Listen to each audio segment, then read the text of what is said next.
As you may know, I'm in a long-term relationship. Suck it, losers. This is my girlfriend Izzy, and she's American. Now, before you start playing the national anthem and saluting your screens, let me tell you, dating someone from the land of the free comes with some, let's call them cultural surprises.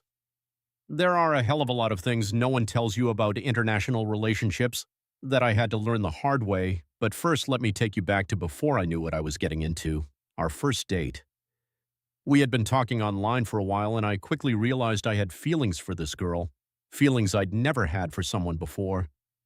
I started texting her every day, looking up time zone converters, setting alarms at ungodly hours just to catch her awake, all to eventually, finally build up the phenomenal courage to let her suggest we meet up. Yeah, okay, she brought it up first. My flirting style of sending memes at 3 a.m. until they fall in love was apparently irresistible. Way to go, Brody. Now, future, you will never hear the end of this. Both. Suck it, losery! We decided to meet halfway. And by halfway, I mean I flew 12 hours to see her because apparently halfway in American means you come here. And let me tell you, I cannot remember a single thing about that flight. All I could focus on was whether she'd actually show up. You know, the international dating fear, the what if her profile pics were from 2019, the what if she's actually a 47-year-old man named Gary, but I was just too anxious to think straight. Angel appears. Do it, man. She's gonna be there. This is your rom-com moment. Devil appears. Or what if she takes one look at you and immediately regrets every message she ever sent? How will he know if he doesn't go for it? He's gonna remember this trip no matter what, I guarantee that. Fine. How about he just sits in the airport Starbucks forever and never goes to the arrivals gate and they just stay online, friends who awkwardly planned a trip and Brody can never trust the internet again. All right, I get it. Okay, I'm going to the gate, and there she was. Smoochin'. By all means, the trip was a success, whatever happened in there. Statue of Liberty, eating cheeseburgers or whatever. A few months into our relationship, I had the brilliant idea to visit Izzy's hometown. It would be picturesque. I'd wow her family with my foreign charm, experience authentic American culture, and we'd gaze into the cosmos at some national park as we drift into a rosy slumber.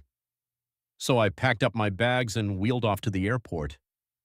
Right away, I got to experiencing American hospitality. After I spent 1,000 years in the customs line explaining that yes, I was just visiting my girlfriend, and no, I wasn't planning to steal American jobs, I realized something was missing. Lip smack. Does that seem excessive to you? TSA agent. Sir, I'm going to need you to step aside. Apparently my bag of foreign snacks I brought as gifts looks suspicious on the x-ray. I'm talking about chocolate bars being treated like contraband. They literally asked me if the Kinder eggs were some kind of weapon. Clears throat, they're chocolate with toys inside. TSA agent. That's exactly what someone smuggling illegal toys would say. But I was not ready to give up yet. We will have our Instagram-worthy reunion or we will die trying. After I finally got through security, Izzy picked me up in her pickup truck. Yes, a pickup truck. I didn't even know she owned a truck. In her profile pictures, she was always standing. I assumed she took public transport like a normal person. Actually, apparently no one takes public transport here. There's like 3 buses in the entire country and they're all out of service.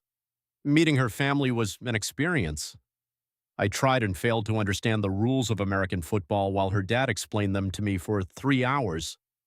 Izzy's mom even asked me where I learned to speak English so good. Uh, I, I'm from Canada. Confused American silence. So, like, Mexico but cold? Sure, let's go with that.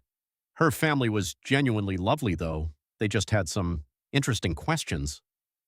Do you have Walmart where you're from? Yes. Do you have electricity? Yes. Have you ever met the Queen? She passed away. Also, I'm not British. Despite all the interrogations, they welcomed me with open arms and open portions. I have never seen more food in my life. They took me to a restaurant where the small drink was the size of my torso, And when I asked for medium, they looked at me like I had just insulted their entire ancestry. Despite all the cultural differences, such as saying soccer instead of football, adding cheese to everything, hey, cheese is good, dude, and measuring things in units that make absolutely no sense, she still wanted to be with me somehow. But that's not to say the red flags were all on my side. There were tons of things that definitely were not outlined in the terms and conditions.